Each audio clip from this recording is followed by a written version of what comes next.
Assalamu alaikum warahmatullah. Good afternoon, everybody. നമ്മൾ Calicut university BA Political Science 4th semester core course Issues in Indian Politicsലെ second module Party System and Electoral Politics party സംവിധാനവും തെരഞ്ഞെടുപ്പ് രാഷ്ട്രീയവും എന്ന മൊഡ്യൂളിനെ കുറിച്ച് ആ ചാപ്റ്ററിലാണ് നമ്മൾ ഇപ്പോൾ ഉള്ളത്. ആദ്യമായിട്ട് നമുക്ക് മീനിങ് ഓഫ് പൊളിറ്റിക്കൽ പാർട്ടീസ് എന്ന ഏരിയയിലേക്ക് വരുമ്പോൾ നമുക്കൊരു ഇൻട്രൊഡക്ഷൻ ആയിട്ട് ഇങ്ങനെ പറയാം. ഡെമോക്രസി, അതായത് മോഡേൺ ഡെമോക്രസി, ആധുനിക ജനാധിപത്യം വന്നപ്പോഴാണ് പൊളിറ്റിക്കൽ പാർട്ടീസ് ആവശ്യമായി വന്നിട്ടുള്ളത്.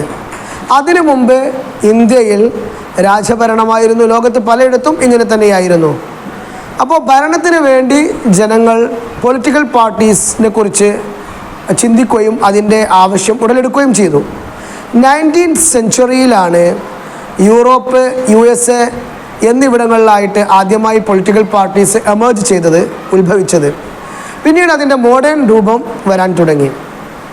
അങ്ങനെ ഡെമോക്രാറ്റിക് ഗവൺമെൻറ്റിൻ്റെയും ഇലക്ഷൻ്റെയും പാർലമെൻ്ററി ഇലക്ഷൻ്റെയും പാർലമെൻ്ററി സിസ്റ്റത്തിൻ്റെയും ഒക്കെ ഇമ്പ്രൂവ്മെൻ്റ് ഉണ്ടാവുന്നതിനനുസരിച്ച് ഈ പൊളിറ്റിക്കൽ പാർട്ടീസിൻ്റെയും ആവശ്യകത ഏറി വന്നു. ഇനി നമുക്ക് പൊളിറ്റിക്കൽ പാർട്ടി എന്നാൽ എന്താണെന്ന് നോക്കാം. അതിൻ്റെ ഒരു ചെറിയ നിലക്ക് നമുക്കതിൻ്റെ ഡെഫിനിഷൻ പറയുകയാണെങ്കിൽ, ഒരേ രാഷ്ട്രീയ വീക്ഷണങ്ങൾ പങ്കിടുന്നവരും രാഷ്ട്രീയ അധികാരം നേടാൻ ശ്രമിക്കുന്നവരുമായ സംഘടിത വ്യക്തികളുടെ ഗ്രൂപ്പുകൾക്കാണ് പൊളിറ്റിക്കൽ പാർട്ടീസ് എന്ന് പറയുന്നത്. അപ്പോൾ ഇത് നമുക്ക് പൊളിറ്റിക്കൽ പാർട്ടിയുടെ ഡെഫിനിഷനായിട്ട് എഴുതാം. ഇനി നമുക്ക് functions of political parties, political പാർട്ടീസിൻ്റെ രാഷ്ട്രീയ പാർട്ടികളുടെ ധർമ്മങ്ങൾ എന്തെല്ലാം എന്ന് നോക്കാം. ഓക്കെ, അപ്പോൾ ഒന്നാമതായി പറയുന്നത് കേഡർ സംവിധാനം, അതായത് അതിന് ലോക്കൽ, റീജിയണൽ തൊട്ട് പ്രാദേശികം തൊട്ട് സ്റ്റേറ്റ് തൊട്ട് സെൻട്രൽ വരെ അതിന് കമ്മിറ്റികളുണ്ടാകും, ഭാരവാഹികളുണ്ടാകും. അതുപോലെ തന്നെ അതിന് അക്കൗണ്ട് ഉണ്ടാകും, അതിന് നിയമാവലികളുണ്ടാകും, അതിൻ്റേതായ കോൺസ്റ്റിറ്റ്യൂഷനുകൾ ഉണ്ടാകും. ഇങ്ങനെ വളരെ സിസ്റ്റമാറ്റിക് ആയിട്ടുള്ളൊരു സംവിധാനമായിരിക്കും. ഒരു പൊളിറ്റിക്കൽ പാർട്ടിയുടെ ഫങ്ഷനാണ് നമ്മൾ പറയുന്നത്. It should be A cadre സംവിധാനത്തിൽ ഓടുന്നതായിരിക്കും. 2, പൊതുജനങ്ങൾ സംബന്ധിക്കുന്ന പ്രധാന വിഷയങ്ങളിൽ പൊതുജനാഭിപ്രായം സംഘടിപ്പിക്കുന്നു. അതായത് ഒരു മാസ് ഇഷ്യൂ വന്നു കഴിഞ്ഞാൽ പാർട്ടിയുടെ പോളിസിയും നയങ്ങൾക്കും അനുസരിച്ച്, ജനങ്ങളുടെ ആവശ്യത്തിനനുസരിച്ച് അവർക്കിടയിൽ, ഈ പൊതുജനങ്ങൾക്കിടയിൽ അവരെന്ത് ചെയ്യും? ഒരു പൊതുജനാഭിപ്രായം നേടിയെടുക്കും, അത് ഉണ്ടാക്കിയെടുക്കും.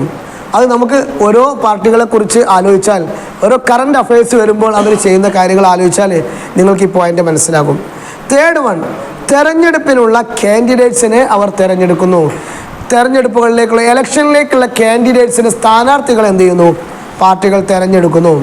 4th, ജനങ്ങൾക്ക് ലീഡർഷിപ്പ് നൽകുന്നു, ജനങ്ങൾക്ക് നേതൃത്വം നൽകുന്നു. 5th, planning four electoral programmes, തെരഞ്ഞെടുപ്പ് പ്രോഗ്രാമിന് വേണ്ടി പ്ലാനിങ്ങുകൾ, വലിയ സംവിധാനങ്ങൾ, പ്ലാനുകളൊക്കെ അവർ തയ്യാറാക്കും.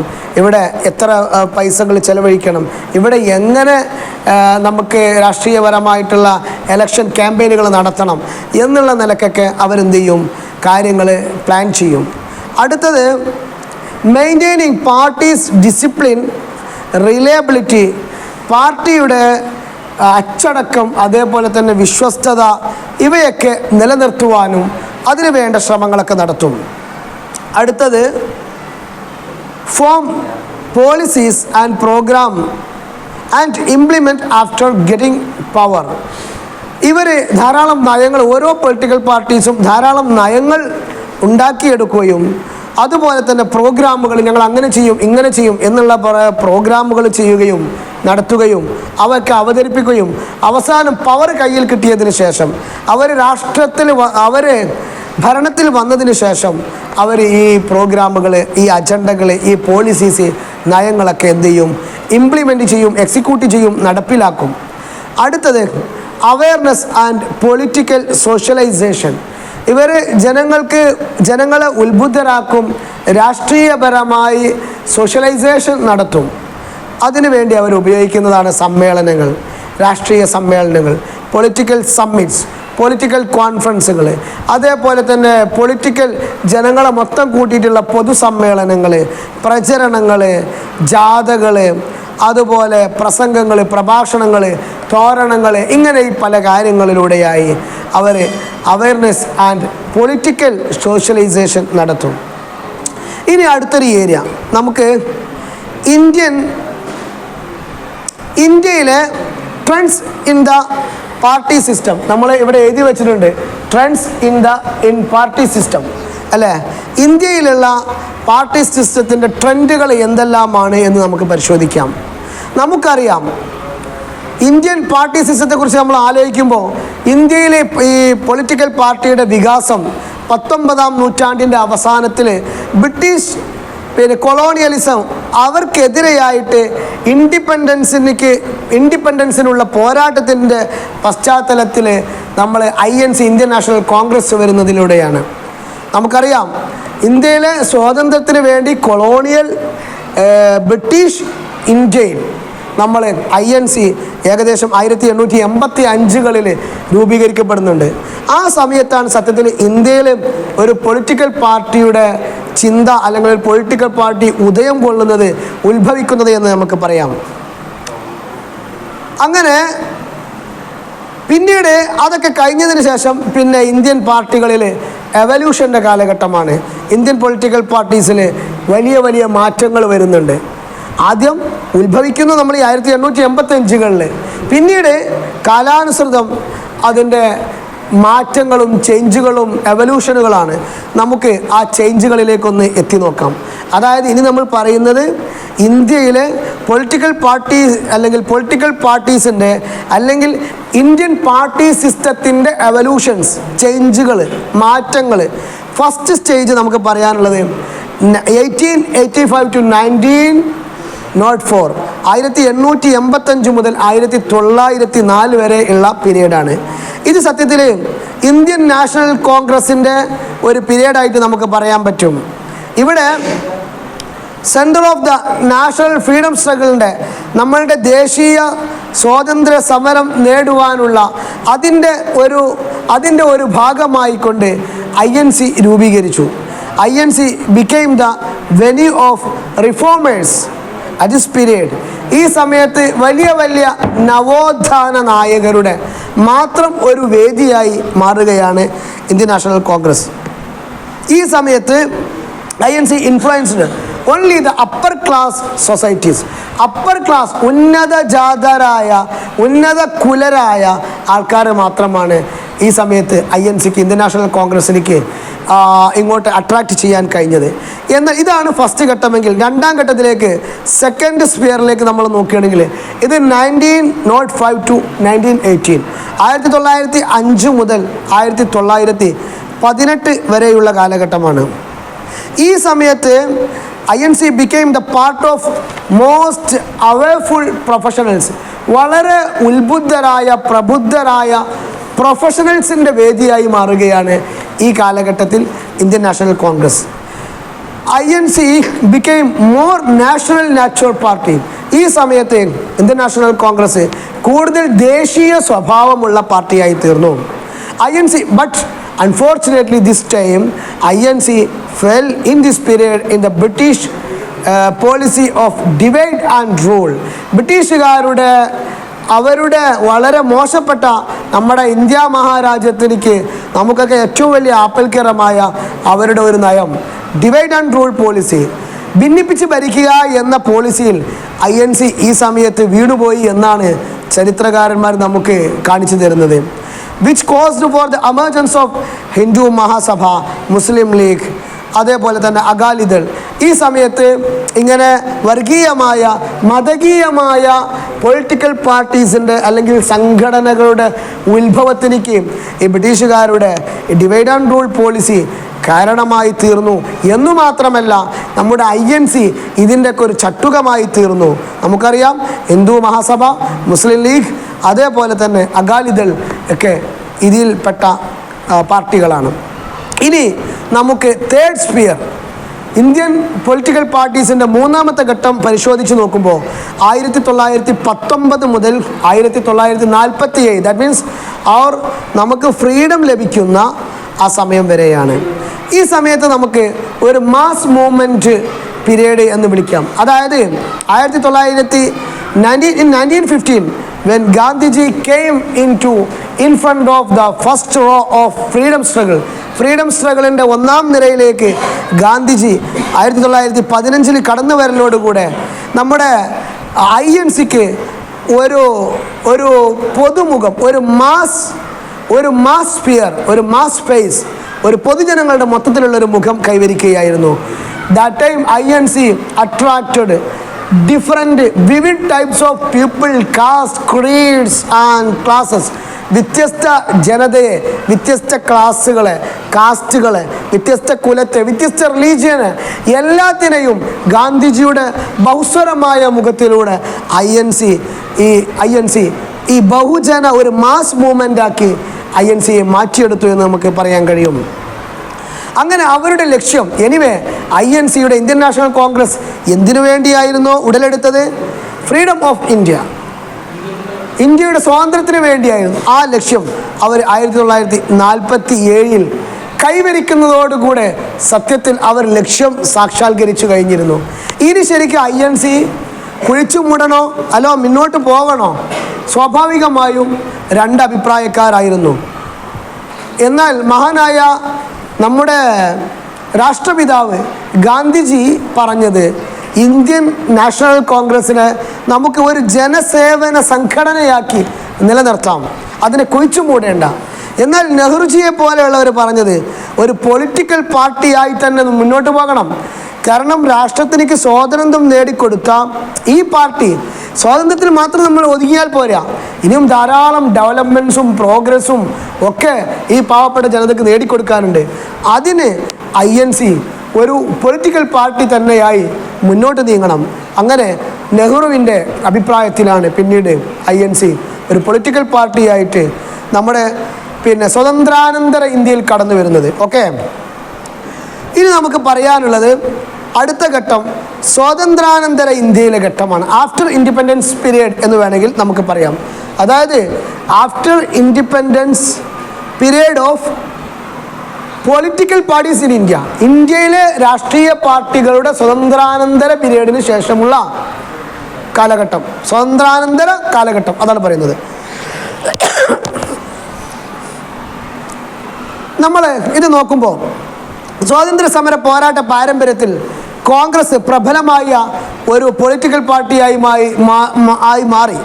ധാരാളം സ്വാതന്ത്ര്യ സമരത്തിന് വേണ്ടി വളരെയധികം സമരമുഖത്ത് നിന്നത് ആര് തന്നെയാണ്? INC തന്നെയാണ്. അപ്പോൾ അവർക്ക് അങ്ങനെ ഒരു ഈർസ്, ഒരു മഹത്തായ ഒരു ലെജൻഡ് അവർക്കുണ്ട്. അതുപോലെ തന്നെ സ്വാതന്ത്ര്യ ദേശീയ പ്രസ്ഥാനങ്ങളിൽ അവർ വളരെയധികം മുന്നിൽ നിന്നു, കാര്യക്ഷമമായി നിന്നു, അല്ലേ? അങ്ങനെ 1952 നമുക്ക് നമ്മളെ ഇന്ത്യ റിപ്പബ്ലിക്കൻ കൺട്രി ആയതിനു ശേഷം ആദ്യമായി ഇലക്ഷൻ നടന്ന വർഷം 1952. 1952 ഫസ്റ്റ് ഇലക്ഷനിൽ ഇന്ത്യൻ നാഷണൽ കോൺഗ്രസ്, അതായത് INC ഏകപക്ഷീയമായി വിജയിച്ചു. പിന്നീട് 1952 മുതൽ 1967 വരെ ഇന്ത്യൻ പൊളിറ്റിക്കൽ പാർട്ടീസ് ഒക്കെ കോൺഗ്രസിൻ്റെ ആധിപത്യത്തിലായിരുന്നു. This period is called as Congress dominant system, അല്ലെങ്കിൽ നമ്മുടെ ഒരു പ്രസിദ്ധനായ ഹിസ്റ്റോറിയൻ കോത്താരിയൊക്കെ വിളിക്കുന്നത് കോൺഗ്രസ് സിസ്റ്റം എന്നാണ് ഈ പീരീഡിനെ. വെറും കോൺഗ്രസ് വ്യവസ്ഥ എന്ന് അദ്ദേഹം ഈ ഘട്ടത്തെ വിളിക്കുന്നുണ്ട്.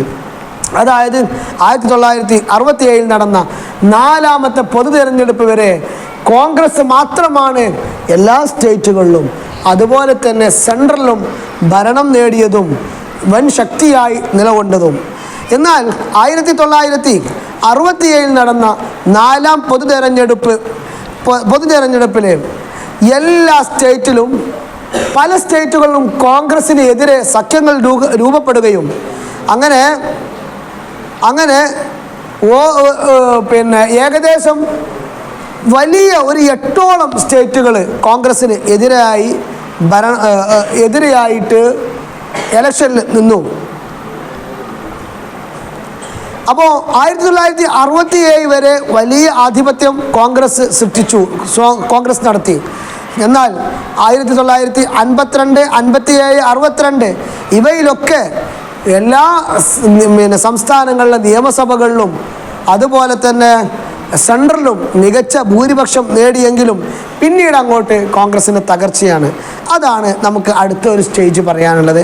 ആഫ്റ്റർ 1967, 1967 ശേഷമുള്ള യുഗം, ഇതിനെ നമ്മൾ വിളിക്കുന്നത് ഡിക്ലൈൻ ഓഫ് കോൺഗ്രസ്, INCയുടെ പതനം, INCയുടെ നാശം എന്നുള്ള ഒരു പീരീഡായിട്ടാണ് നമ്മൾ കാണുന്നത്.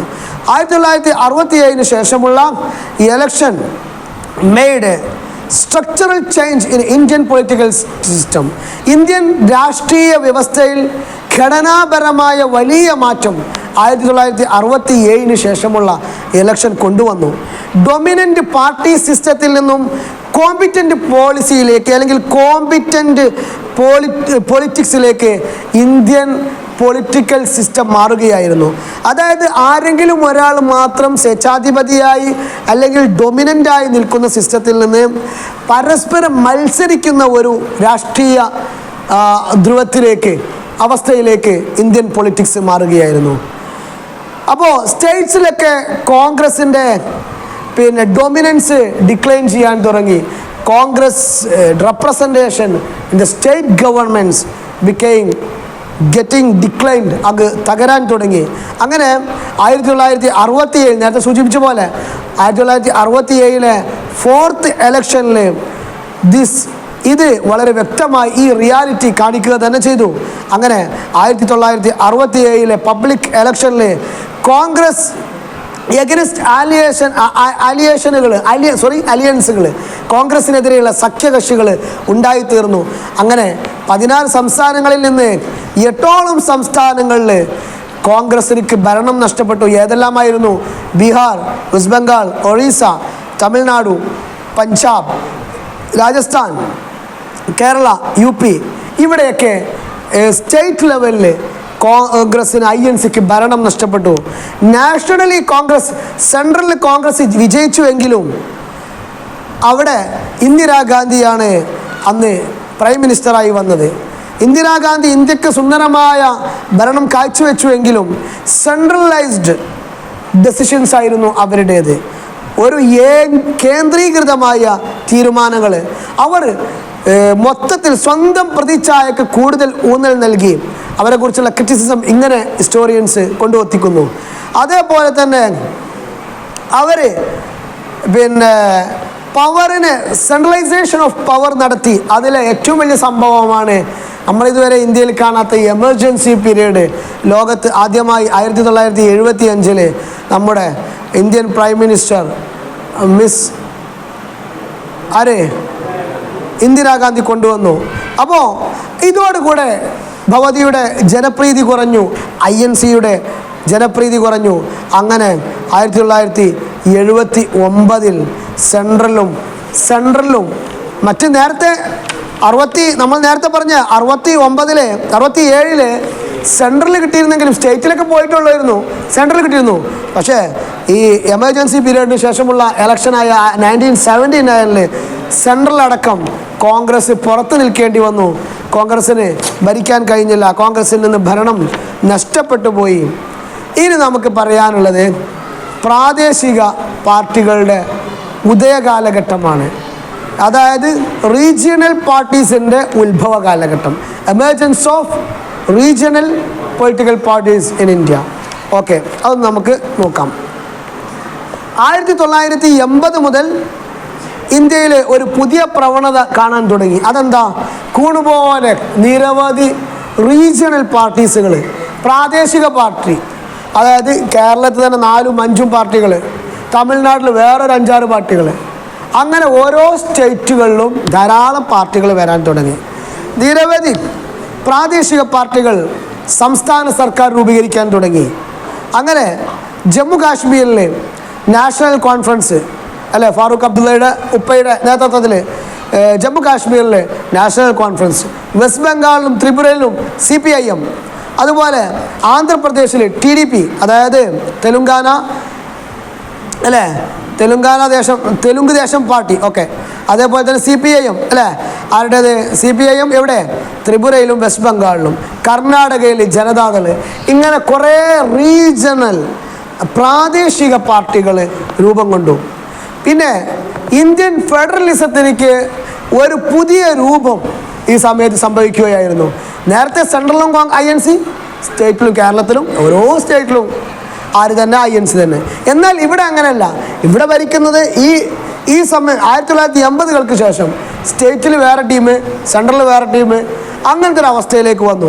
എനിവേ വി ക്യാൻ സേ അവിടെ എന്ത് സംഭവിച്ചു? Indian federalism started a new journey. Indian ഫെഡറലിസത്തിലേക്ക് ഒരു പുതിയ ഒരു രീതി വന്നു. എന്നാൽ ഇങ്ങനെയായിരിക്കുമ്പോൾ തന്നെ ഇവിടെ ഓരോരുത്തും റീജിയണൽ പാർട്ടീസ് നടക്കുന്ന സമയത്ത് തന്നെ മറുവശത്ത് വിഘടനവാദ പ്രസ്ഥാനങ്ങളും സംസ്ഥാന സ്വയം ഭരണത്തിന് ആവശ്യപ്പെടലുകളുമൊക്കെ നടന്നു. ഉദാഹരണത്തിന് ആസാം, നാഗാലാൻഡ്, ആന്ധ്രാപ്രദേശ്, ജാർഖണ്ഡ്, പഞ്ചാബ്, മഹാരാഷ്ട്ര ഇവിടെയൊക്കെ ധാരാളം സംഘർഷം നടന്നു. അത് നമ്മൾ ഈ പറഞ്ഞ വിഘടനവാദത്തിനോ അല്ലെങ്കിൽ സംസ്ഥാന സ്വയം ഭരണത്തിനോ വേണ്ടിയുള്ളതായിരുന്നു. ഇനി നമുക്ക് പറയാനുള്ളത് അടുത്ത ഒരു സ്റ്റേജ് മനസ്സിലാവുന്നുണ്ടോ? മുന്നണി സംവിധാനത്തിൻ്റെ ആവിർഭാവം. അലിയൻസുകൾ, മുന്നണി സംവിധാനങ്ങൾ, കുറേ പാർട്ടികൾ കൂടിയിട്ട് ഭരിക്കുക. ഇത് 1989 parliament election was the emergence of aliens system in Indian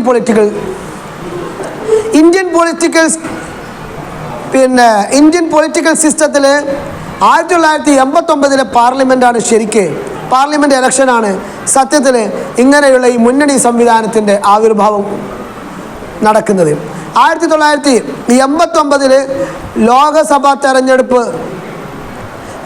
തെരഞ്ഞെടുപ്പ് മുന്നണി ഭരണ രാഷ്ട്രീയത്തിൽ ആധിപത്യമിട്ടു അല്ലേ. 1989 ലോക്സഭാ തെരഞ്ഞെടുപ്പിൽ മുന്നണി ഭരണമാണ് രാഷ്ട്രീയത്തിന് ആധിപത്യമിട്ടത്. അവിടെ ഡൊമിനൻസ് അവരായിരുന്നു. അങ്ങനെ 1989 നാഷണൽ ഫ്രണ്ട് തുടങ്ങി വെച്ച ഈ പ്രവണത NDA, UPA, നമ്മളെ ഈ ഇന്നടക്കം നിലകൊള്ളുന്ന നാഷണൽ ഡെമോക്രാറ്റിക് അലയൻസ്, അതേപോലെ തന്നെ UPA, NDA നമുക്കൊക്കെ അറിയുന്ന ഇന്നത്തെ ഈ വലിയ രണ്ട് മുന്നണികളിലേക്ക് എത്തിച്ചു. ഇവിടെയാണ് നമ്മൾ ഇപ്പോഴത്തെ ഘട്ടം നിൽക്കുന്നത്. ഒന്നുകൂടി നമുക്ക് ഡീപ്പായിട്ട് ഇന്നത്തെ കറണ്ട് അഫയേഴ്സ് കൂടി ഒരു സ്റ്റേജാക്കി മാറ്റുകയാണെങ്കിൽ അടുത്ത സ്റ്റേജ് 2014 എന്ന കാലഘട്ടം, സിൻസ് 2014 മുതലുമുള്ള കാലഘട്ടം, അത് BJP നേതൃത്വത്തിലുള്ള NDA മുന്നണിയുടേതായിരുന്നു. BJP നേതൃത്വത്തിലുള്ള NDAയുടെ കാലഘട്ടമായിരുന്നു 2014 മുതലുള്ളത്. അപ്പോൾ 2014 NDA മുന്നണി ഇന്ത്യൻ പൊളിറ്റിക്കൽ സിസ്റ്റത്തിൽ വല്ലാത്ത ഒരു ഭൂരിപക്ഷം അവർ നേടിക്കൊടുത്തു. അങ്ങനെ 2019 പബ്ലിക് ഇലക്ഷനിലും ഇതേ സ്ഥിതി നിലനിന്നു. ഇന്നത്തെ രാഷ്ട്രീയ സ്ഥിതിയും ഇതേ അവസ്ഥയിൽ മുന്നേറുന്നതായി നമുക്ക് കാണാൻ കഴിയും. ഇനി നമുക്ക് പറയാനുള്ളത് characteristic of Indian politics, Indian political പാർട്ടീസിൻ്റെ സവിശേഷതകൾ, ക്യാരക്ടറിസ്റ്റിക്സ്.